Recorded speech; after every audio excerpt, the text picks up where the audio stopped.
स्वागत है दोस्तों आपका स्टडी मैक्स एकेडमी के ऑफिशियल यूट्यूब चैनल पर। और आज हमारी पहली क्लास स्टार्ट होने वाली है इंट्रोडक्शन टू कंप्यूटर। ये जो क्लास है, आप अगर ट्रिपल सी कर रहे हैं, डीसीए कर रहे हैं, एडीसीए कर रहे हैं, ये एमआरएस की तैयारी कर रहे हैं या फिर एलटी ग्रेड कंप्यूटर साइंस की तैयारी कर रहे हैं, तो जो आईसीटी का पोर्शन होता है उसमें भी ये फायदेमंद है। तो अगर आप इनमें से किसी को भी ज्वाइन करके रखे हुए हैं तो हमारी इस वीडियो को लास्ट तक जरूर देखिएगा।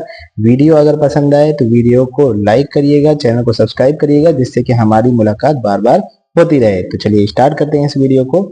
और सबसे पहले जानते हैं कि हमारा जो कंप्यूटर होता है ये क्या होता है। तो कंप्यूटर एक इलेक्ट्रॉनिक डिवाइस है जो कि डेटा को इनपुट के रूप में लेता है, उसको प्रोसेस करता है और हमें रिजल्ट प्रोवाइड कराता है। तो कहने का मतलब ये है कि जब भी हम लोग कीबोर्ड से कोई भी डेटा टाइप करते हैं, ध्यान दीजिएगा, जब भी आप कंप्यूटर में टाइपिंग करते हैं तो आप कंप्यूटर को डेटा देने का काम करते हैं। ठीक है, तो जैसे मान लीजिए ABCD आपने प्रेस किया तो वो कंप्यूटर के लिए डेटा होगा। अब आपने जो भी चीजें प्रेस की हैं उनको वो अपने हिसाब से समझेगा, समझने के बाद उनको प्रोसेस करेगा। बेसिकली समझना और प्रोसेस करना एक चीज है कंप्यूटर के लिए, ठीक है। तो वो उनको प्रोसेस करेगा और प्रोसेस करने के बाद आपको आउटपुट देता है जो कि रिजल्ट होता है। ये एक प्रोग्रामेबल मशीन है जो कि इंफॉर्मेशन को स्टोर करता है, उसको प्रोसेस करता है और उनको रिट्रीव भी कर सकता है। और सबसे बड़ी बात, ये जो हम लोग वर्ड कंप्यूटर यूज करते हैं ना, ये वर्ड कंप्यूटर वर्ड से लिया गया है। देखिए लैटिन में कंप्यूटर वर्ड होता है, ठीक है, वहां से इस वर्ड को लिया गया है, जिसका मतलब होता है कैलकुलेट करना या फिर गणना करना। कंप्यूटर के फुल फॉर्म की भी लगे हाथ बात कर लेते हैं। कंप्यूटर का फुल फॉर्म होता है common operating machine, particularly use in trade, technology, education and research. Hindi में अगर बात की जाए तो सामान्यतया उपयोग किए जाने वाली मशीन विशेष रूप से यूज की जाती है ट्रेड या टेक्नोलॉजी में, एजुकेशन में या फिर रिसर्च में। ठीक है, तो ये होता है कंप्यूटर का फुल फॉर्म। अब ये जो कंप्यूटर का फुल फॉर्म है बेसिकली हर वेबसाइट पे आपको अलग अलग देखने को मिल जाएगा, लेकिन एक यूनिवर्सल जिसको हम कह सकते हैं, ये यूनिवर्सल हमने फुल फॉर्म यहाँ पे लिख रखा है। इसके पहले आपको एक इन्फॉर्मेशन देना चाहूंगा कि हमारे यहाँ स्पेशल दिवाली का ऑफर स्टार्ट हो गया है, जिसमें ट्रिपल सी मास्टर बैच सिर्फ और सिर्फ आपको 199 रुपए में मिलने वाली है। तो अगर आप ट्रिपल सी की तैयारी कर रहे हैं या करने वाले हैं तो जुड़ जाइए जल्दी से हमारे इस बैच के साथ। इसमें आपको ऑनलाइन जितने भी रिकॉर्डेड क्लासेस हैं ये तो मिलेगी ही, लाइव क्लासेस तो मिलेंगी ही, साथ ही साथ इसमें आपको PDF नोट्स भी फ्री में मिल जाएगा और उसके साथ ही साथ आपको लगभग 1000+ MCQ के प्रैक्टिस भी कराए जाएंगे, जिससे कि आपकी जो ट्रिपल सी की तैयारी है वो 100% पूरी तरीके से कंप्लीट हो सके और आप एक बार में ही ट्रिपल सी क्लास को या ट्रिपल सी का जो एग्जाम है उसको क्वालिफाई कर सकें। क्योंकि बहुत बार क्या होता है कि छोटे छोटे क्वेश्चन आपके जो है ना दिमाग को राउंड कर देते हैं, आपको दिमाग को घुमा देते हैं, जिससे कि आप सब चीज सही तरीके से जानते हुए भी आप कंफ्यूज हो जाते हो और सही आंसर टिक नहीं कर पाते हो। तो इन सभी चीजों को ध्यान में रखते हुए हमने इस कोर्स को तैयार किया है, जिससे कि अब आपके दिमाग में कोई भी कंफ्यूजन ना रहे। और अगर आप बैच ज्वाइन नहीं करना चाहते हो तो कोई बात नहीं, हमारे यहाँ दिवाली का ऑफर चल रहा है PDF नोट्स के लिए भी। तो आप ऑनलाइन क्लासेस हमारी देख सकते हो, जो भी फ्री में यूट्यूब में हम अवेलेबल कराएंगे उनको आप देख सकते हो। देखिए अगर आप बैच से जुड़ते हैं तो हमारी जो ऐप की क्लासेस हैं वहाँ भी आप जो है ज्वाइन हो सकते हो, वहाँ की भी इंफॉर्मेशन आपको मिलेगी और साथ ही साथ नोट्स भी मिलेंगे। और अगर आप ज्वाइन नहीं करते हो बैचेस को तो कोई दिक्कत वाली बात नहीं है, आप हमारे PDF नोट्स को भी परचेस कर सकते हो, जिसमें ट्रिपल सी के पूरे कंप्लीट डिटेल में नोट्स दिए गए हैं। साथ ही साथ 1000+ MCQ भी देखने को मिल जाएगा। इसकी जो प्राइस है वो सिर्फ और सिर्फ 49 रुपीज़ है। और सिर्फ और सिर्फ अगर आप ट्रिपल सी नोट्स लेना चाहते हैं जिसमें MCQ इंक्लूड नहीं होगा, वो भी अवेलेबल है, वो आपको 39 रुपीज़ में मिल जाएगा। मिलेगा कहाँ से? तो यहाँ पे देखिए लेफ्ट साइड में व्हाट्सएप का नंबर दिया हुआ है, जल्दी से फटाफट यहाँ पे कमेंट करके अपना बुक परचेस कर लीजिए या फिर अपनी सीट अलॉट कर लीजिए, लिमिटेड सीट्स अवेलेबल है। चलिए आ जाते हैं अपने टॉपिक पर। फादर ऑफ कंप्यूटर के बारे में बात कर लेते हैं। चार्ल्स बेबेज को फादर ऑफ कंप्यूटर बोला जाता है। इन्होंने कंप्यूटर नहीं बनाया था, याद रखिएगा, इन्होंने एनालिटिकल इंजन बनाया था और डिफरेंस इंजन बनाया था। एनालिटिकल इंजन बेसिकली एनालिसिस करने के लिए या एनालिटिक्स करने के लिए इन्होंने बनाया था और डिफरेंस इंजन का आविष्कार किया था ताकि ये डिफरेंशिएशन और इंटीग्रेशन, बेसिकली ये एक इंग्लिश में मैथमेटिशियन थे USA में, तो इन्होंने एक मशीन बनाई थी जो कि मैथ के प्रॉब्लम को बहुत ही ईजी वे में सॉल्व कर सके। बात कर लेते हैं फंक्शन ऑफ कंप्यूटर की, मतलब कंप्यूटर हमारा काम कैसे करता है। तो सबसे पहले वो डेटा को इनपुट लेता है यूजर से, ठीक है, उसको प्रोसेस करता है और प्रोसेस करने के बाद हमें आउटपुट प्रोवाइड कराता है, ठीक है। आउटपुट बेसिकली रिजल्ट होता है। स्टोरेज भी करता है जिससे कि डेटा को हम लोग फ्यूचर के लिए सेव कर सकें और अगेन एंड अगेन जितनी बार चाहें उतनी बार उस डेटा का यूज कर सकें। और ध्यान दीजिएगा जितने भी कंप्यूटर होते हैं वो बाइनरी डिजिट पर काम करते हैं, बिट्स पर काम करते हैं, जो कि 0 और 1 होता है। दुनिया में जितने भी कंप्यूटर है वो आईपीओ साइकिल पर बेस्ड होते हैं, आईपीओ साइकिल पर काम करते हैं। आईपीओ साइकिल का मतलब होता है इनपुट लेना, प्रोसेस करना और आउटपुट देना। तो इनपुट, प्रोसेसिंग एंड आउटपुट, ये जो साइकिल है इसे हम आईपीओ साइकिल बोलते हैं। बात कर लेते हैं फीचर्स की। कंप्यूटर के फीचर्स क्या क्या होते हैं। तो जैसा कि आप जानते हैं कंप्यूटर एक मशीन है और ये बहुत सारे काम कर सकती है। तो भाई इसके बहुत सारे फीचर भी हैं, जैसे स्पीड इसकी अच्छी होती है। सबसे बड़ा फीचर तो इसका यही है कि मार्केट में बहुत सारे डिवाइसेस मिलते हैं कैलकुलेशन के लिए, लेकिन जो कंप्यूटर की प्रोसेसिंग स्पीड है ये बहुत ही ज़्यादा अच्छी होती है, काफ़ी ज़्यादा ये फास्ट काम करती है। ये मिली सेकेंड या माइक्रो सेकेंड में काम करती है। कंप्यूटर की जो रिजल्ट देने की एक्यूरेसी है वो 100% है। मतलब अगर आप गलत इनपुट दे रहे हो तो आपको गलत आउटपुट मिलेगा, और अगर आप सही इनपुट दे रहे हो तो आपको 110% गारंटी के साथ सही रिजल्ट प्रोवाइड करेगा, क्योंकि कंप्यूटर अपनी तरफ से कोई भी गलती नहीं करता है। अगर गलती होती है तो ह्यूमन से होती है, क्योंकि वो गलत इनपुट देने का काम करते हैं। कंप्यूटर हमारा स्टोरेज भी करता है, डेटा को स्टोर करके रख सकता है। काफ़ी लंबे समय तक डेटा को स्टोर करके हम लोग रख सकते हैं और जब चाहे जैसे चाहे उनका यूज कर सकते हैं। कंप्यूटर हमारा काफ़ी ज़्यादा वर्सेटाइल भी होता है, मतलब एक ही टाइम में ये मल्टीपल काम कर सकता है। जैसे कि आप गाना सुन सकते हो, मूवी देख सकते हो, व्हाट्सएप के साथ साथ फेसबुक चला सकते हो, इंस्टाग्राम भी चला सकते हो।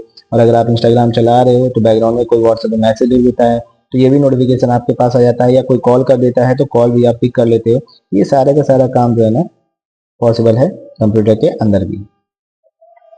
ऑटोमेशन, कंप्यूटर हमारा जो है एक बार जो इंस्ट्रक्शन ले लेता है उसके बाद वो खुद से काम करता रहता है, बार बार वो आपको डिस्टर्ब या परेशान नहीं करेगा। जैसे कि एग्जांपल समझ लीजिए कि यूट्यूब पर हमने कोई प्लेलिस्ट को सेलेक्ट कर लिया, तो जब तक वो प्लेलिस्ट के सारे गाने खत्म नहीं हो जाएंगे तब तक हमारा जो कंप्यूटर है वो उस प्लेलिस्ट को प्ले करता रहेगा।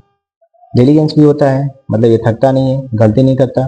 ठीक है, ये इंसानों की तरह नहीं होता है कि भैया सुबह उठो तो सारा काम दिमाग में सोचते हैं यार आज हम ये कर लेंगे, वो कर लेंगे, दुनिया भर के सारे काम कर लेंगे, लेकिन जैसे जैसे शाम होती जाती है हमारी हालत खराब हो जाती है। ठीक है, हवा निकल जाती है बॉडी की और ये लगता है कि अब जो होगा देखा जाएगा, अब हम इस काम को कल करेंगे। ठीक है, लेकिन कंप्यूटर के ऐसा कंप्यूटर के अंदर ऐसा कुछ भी नहीं होता है। कंप्यूटर थकता नहीं है, कंप्यूटर कोई भी गलती नहीं करता है। बस जो भी चीजें आप इनको देते हो ना उनको ये प्रोसेस करता है और आपको रिजल्ट देने का काम करता है।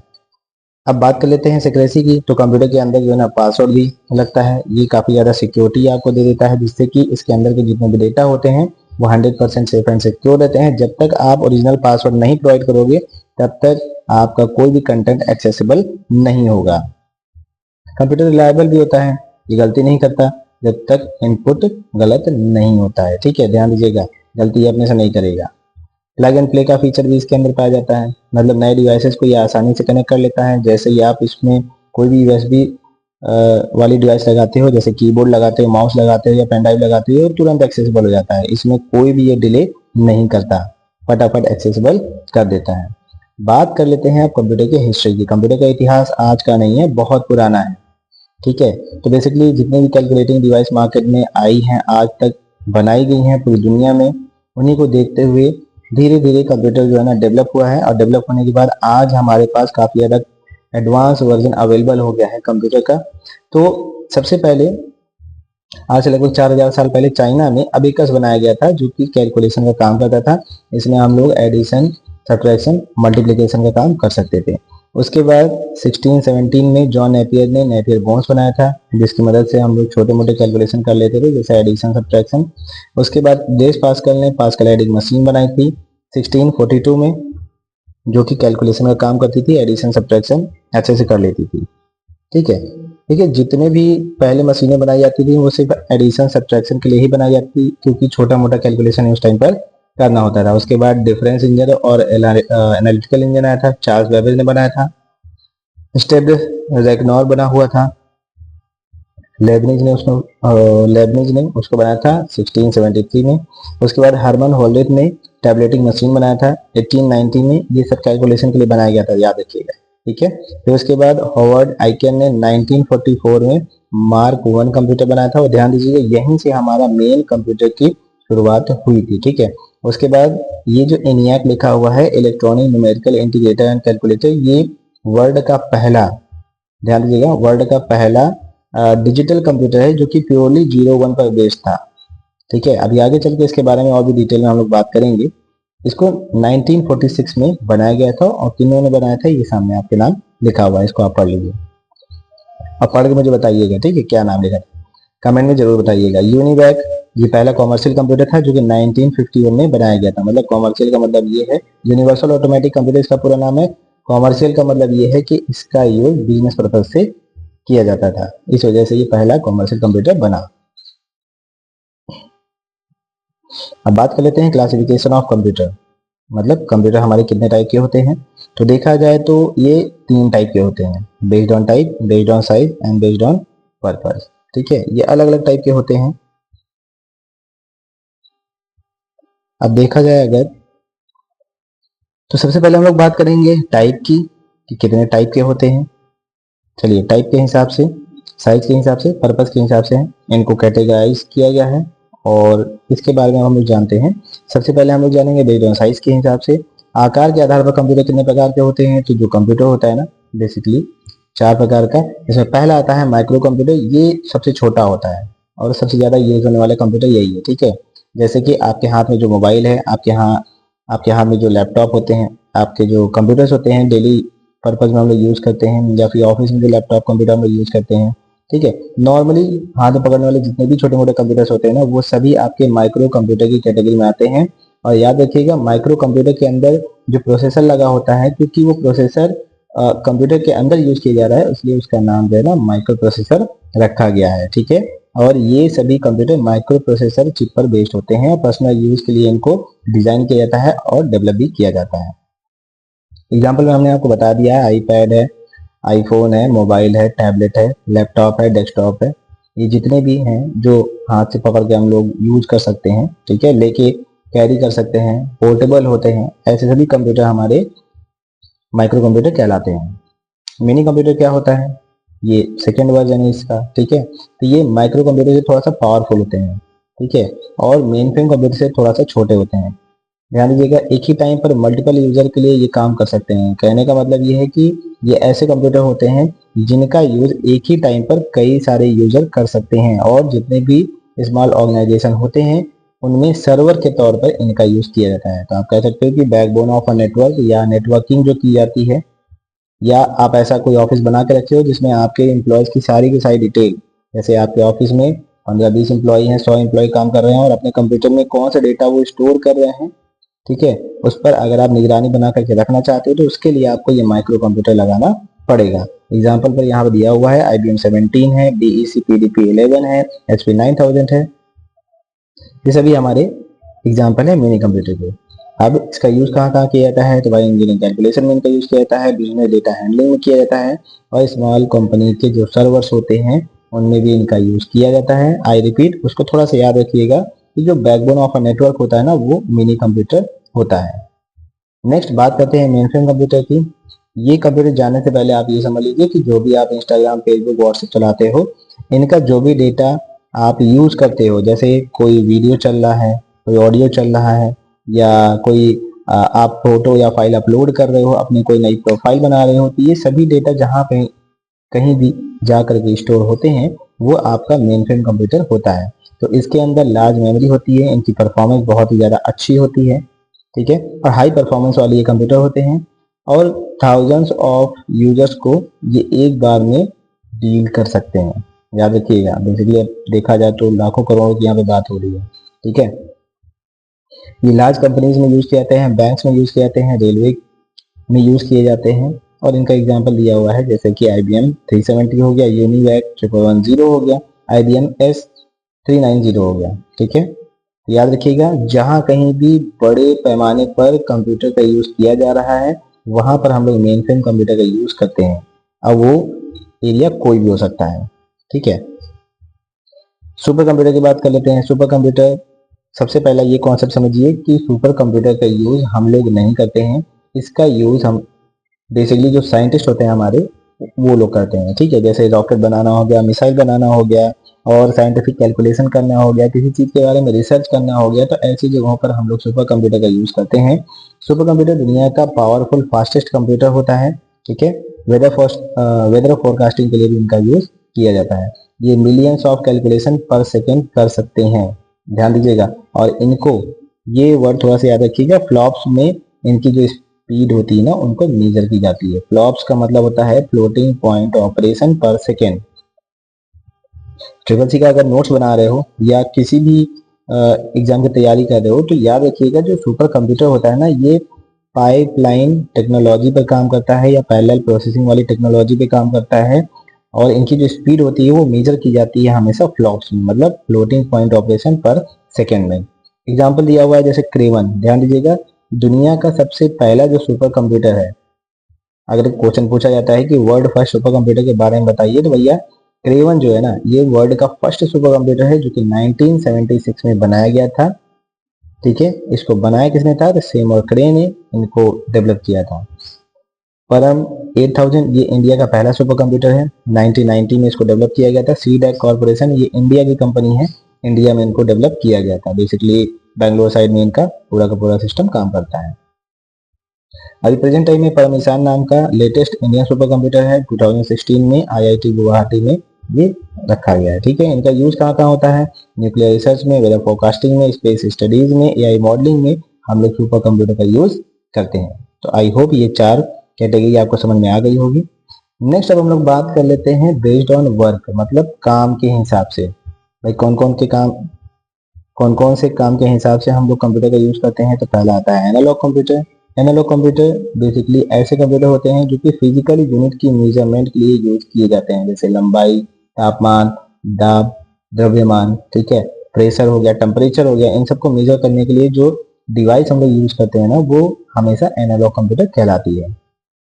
और ये उन्हीं डेटा के साथ काम करती है जो कंटिन्यूसली चेंज होते रहते हैं। ठीक है, ये मैथमेटिकल क्वांटिटीज को फिजिकल क्वांटिटीज में भी कन्वर्ट कर सकता है। इनकी एक्यूरेसी हाई होती है, लेकिन एकदम एग्जैक्ट ये आंसर दे दें ये पॉसिबल नहीं होता। एक एग्जांपल समझो कि जब आप अपना बाइक चलाते हो तो अभी से 4-5 साल पहले, 10 साल पहले जो स्पीडोमीटर आया करता था उसमें आपने देखा होगा सामने जो कांटा होता था। ठीक है, आपकी भाषा में समझाने की थोड़ा सा कोशिश कर रहा हूँ, उसको समझिएगा कि बाइक में जो हम लोग बाइक को स्पीड में चलाते थे तो एक स्पीडोमीटर लगा होता है जिसमें एक कांटा उठता था, उसमें ये लिख करके आता था भाई कितने की स्पीड से बाइक चल रही है। लेकिन एग्जैक्ट कितने की स्पीड से चल रही है, 41 की स्पीड से या 42 की स्पीड से या 46 की स्पीड से चल रही है, इसकी कोई गारंटी नहीं होती थी और ये उसमें पता भी नहीं चलता था। बस हम लोग आइडिया लगा लेते थे कि हाँ 45-46 की स्पीड होगी, क्योंकि उसमें 45 के बाद डायरेक्ट 50, 55 और उसके बाद 60, तो इस तरीके से उसमें पैरामीटर्स दिए होते थे। ठीक है, अब इनका एग्जाम्पल भी समझ लीजिए, जैसे अभी हमने आपको एक बताया स्पीडोमीटर हो गया, सिस्मोग्राफ हो गया, ठीक है, जो कि अर्थक्वेक मेजर करने वाली मशीन है। थर्मामीटर भी जो होता है ये भी सब एनालॉग की कैटेगरी में ही आते हैं। बात कर लेते हैं डिजिटल कंप्यूटर की। डिजिटल कंप्यूटर ऐसे कंप्यूटर होते हैं जो कि प्योरली 0 और 1 पर बेस्ड होते हैं। इनके अंदर जो प्रोसेसिंग होती है वो 0 और 1 के फॉर्मेट में होती है। ठीक है, ये अरिथमेटिक और लॉजिकल कैलकुलेशन करने में सक्षम होते हैं और ये सबसे कॉमन और सबसे ज़्यादा यूज किए जाने वाले कंप्यूटर हैं। बेसिकली हम जिस कंप्यूटर पर काम करते हैं वो सभी आपके डिजिटल कंप्यूटर की कैटेगरी में आते हैं। और हाँ, कुछ जगहों पर डिजिटल कंप्यूटर के टाइप्स भी बताए गए हैं जो कि micro computer, mini computer, mainframe computer और सुपर कंप्यूटर होते हैं, जिसका अभी हम लोगों ने जिक्र किया था, जिसके बारे में अभी हम लोग बात कर रहे थे। ठीक है, अब एग्जांपल समझ लेते हैं इसका, जैसे डेस्कटॉप पीसी हो गया, लैपटॉप पीसी हो गया, लैपटॉप पीसी नहीं होता है, लैपटॉप ही होता है, स्मार्टफोन्स हो गए। ठीक है, इनका यूज कहाँ कहाँ किया जाता है, तो भाई एजुकेशन में, बिजनेस में, ऑनलाइन सिस्टम में, बेसिकली हर जगह हम लोग लगभग इनका यूज करते हैं डिजिटल कंप्यूटर का। और हाँ, इन दोनों को मिला करके, मतलब एनालॉग और डिजिटल दोनों को मिला करके एक नई कंप्यूटर की प्रजाति बनाई गई है जिनको हम लोग हाइब्रिड कंप्यूटर बोलते हैं। ये एनालॉग और डिजिटल दोनों का कॉम्बिनेशन होते हैं। तो अगर आपसे एक लाइन में पूछा जाए कि भाई हाइब्रिड कंप्यूटर क्या होता है, तो आप बता सकते हैं एनालॉग कंप्यूटर और डिजिटल कंप्यूटर दोनों का जो कॉम्बिनेशन होता है उसे हम हाइब्रिड कंप्यूटर कहते हैं। ये फास्ट कैलकुलेट कर सकता है। ध्यान दीजिएगा, एनालॉग पार्ट का जो एक्यूरेट रिजल्ट होता है उनको फाइंड आउट करने के लिए हम लोग इसमें डिजिटल पार्ट लगा देते हैं, जिससे कि कैलकुलेशन जो होता है स्टार्टिंग में वो एनालॉग फेज में होता है, लेकिन जब रिजल्ट आता है ना तो डिजिटल फेज में आता है। तो अब जो स्पीडोमीटर हम लोग लगभग यूज करते हैं तो नीचे जो मशीन लगाई गई है पहिए के पास, ध्यान दीजिएगा, बाइक और स्कूटी की मैं बात कर रहा हूँ, कार की मैं बात कर रहा हूँ, फिर नीचे जो मशीन लगाई जाती है वो सब जो है ना एनालॉग होती है, क्योंकि वही सारी मशीनें एनालॉग वाले सिस्टम में भी यूज की जाती थी। लेकिन अब जो कैलकुलेशन होता है और जो हमारे सामने रिजल्ट आता है ना, वो डिजिटल फॉर्मेट में होता है। अब इसका एक एग्जांपल समझ लीजिए। हॉस्पिटल में हम लोग जैसे हार्ट मॉनिटरिंग मशीन लगाते हैं, ईसीजी मशीन जिसको बोलते हैं, तो वहां पर इनका यूज किया जाता है। डायलिसिस मशीन में इनका यूज किया जाता है। आईसीयू में जो मॉनिटरिंग सिस्टम लगे होते हैं, ठीक है, वहां पर भी हम लोग हाइब्रिड कंप्यूटर का यूज करते हैं। वेदर एनालिसिस में भी हम लोग इनका यूज करते हैं। तो इस तरीके से आप समझ सकते हैं कि लगभग तमाम जगहों पर अब प्रेजेंट टाइम में हाइब्रिड कंप्यूटर का यूज किया जा रहा है। लेकिन सिंपल सी भाषा में आप ये याद रखो कि जो मेडिकल फील्ड है वहीं पर आपका हाइब्रिड कंप्यूटर यूज किया जा रहा है। बेस्ड ऑन पर्पज के हिसाब से भी हम लोग इनका कहाँ यूज करते हैं, कैसे यूज करते हैं, इसको भी आप समझ लीजिए। जैसे कि सामान्य रूप से इनका उपयोग करते हैं और विशेष रूप से इनका यूज करते हैं, ठीक है। ऐसे कंप्यूटर जो लगभग सारे काम कर लेते हैं, छोटे मोटे सब काम करते हैं, ठीक है, या फिर मल्टीपल काम कर सकते हैं, वो सभी हमारे जनरल पर्पज कंप्यूटर कहलाते हैं। और कमाल की बात यह है कि ऐसे कंप्यूटर का अगर हम सॉफ्टवेयर बदल लेते हैं ना, तो इसका जो काम करने का तरीका है, ठीक है, इसका जो यूज होता है वो भी चेंज हो जाता है। अब एक एग्जांपल समझ लीजिए। जैसे आपका लैपटॉप है, अभी आप जो है उसके अंदर टैली चला रहे हो, अब आपको प्रेजेंटेशन बनाना है, तो आपने जो है ना एमएस ऑफिस इंस्टॉल कर लिया, पावर पॉइंट का यूज कर रहे हो। फिर उसके बाद आपको जो है ब्राउजिंग करना है, तो आप सीधे क्रोम पे चले गए। ध्यान दीजिएगा, यहाँ पे आपने अलग अलग सॉफ्टवेयर इंस्टॉल कर लिया है इस काम को कंप्लीट करने के लिए, ठीक है। नेक्स्ट, स्पेशल पर्पज की अगर हम लोग बात करें, तो ये स्पेशली सिर्फ एक काम के लिए बनाया जाता है, मतलब स्पेशली डिजाइन किया गया होता है किसी एक पार्टिकुलर काम के लिए। जैसे एटीएम मशीन हो गई, ट्रैफिक कंट्रोल सिस्टम हो गया, ठीक है, ऑटोमेटिक एयरक्राफ्ट लैंडिंग सिस्टम हो गया। इन सब जगहों पर हम लोग जो मशीन यूज करते हैं वो आपकी कहलाती है स्पेशल पर्पज कंप्यूटर। अब बात करते हैं कंप्यूटर काम कहाँ कहाँ करते हैं, मतलब कंप्यूटर का यूज किस किस फील्ड में किया जाता है। तो भाई ये तो आपको पता ही है, बैंकिंग फील्ड में होता है, एजुकेशन के फील्ड में होता है, एंटरटेनमेंट में होता है, ऑफिस में होता है, एडवर्टाइजमेंट में होता है, बिजनेस में होता है। लगभग आज के टाइम पर हर जगह, हर छोटी मोटी जगह पर भी हम लोग कंप्यूटर का यूज करते हैं। तो ये है आपका कंप्यूटर। और आर्टिफिशियल इंटेलिजेंस क्या होता है? तो भाई एआई जो मशीन्स होती हैं वो हमारी ह्यूमन की तरह एक्ट करती हैं। जैसे कि आजकल बहुत सारे एआई बॉट्स आ गए हैं, मार्केट में अवेलेबल हैं, या फिर एआई वाली वेबसाइट आ गई हैं, एआई वाले ऐप आ गए हैं, जो कि पूरा का पूरा ह्यूमन की तरह जो है आपको रिस्पॉन्स करते हैं, ह्यूमन की तरह आपको जवाब देते हैं और ह्यूमन की तरह ही वो काम करते हैं, ठीक है।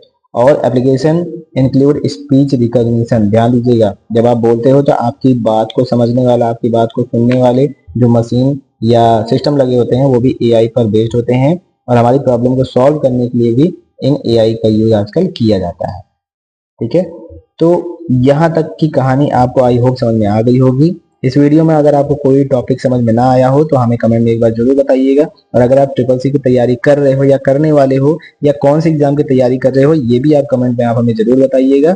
और हाँ, एक बार लास्ट में फिर से बता देता हूँ, अगर आपको वीडियो अच्छी लगी हो तो लाइक कर दीजिएगा, चैनल को सब्सक्राइब कर लीजिएगा, ताकि हमारी मुलाकात बार बार होती है। चलिए मिलते हैं हम लोग नेक्स्ट वीडियो में।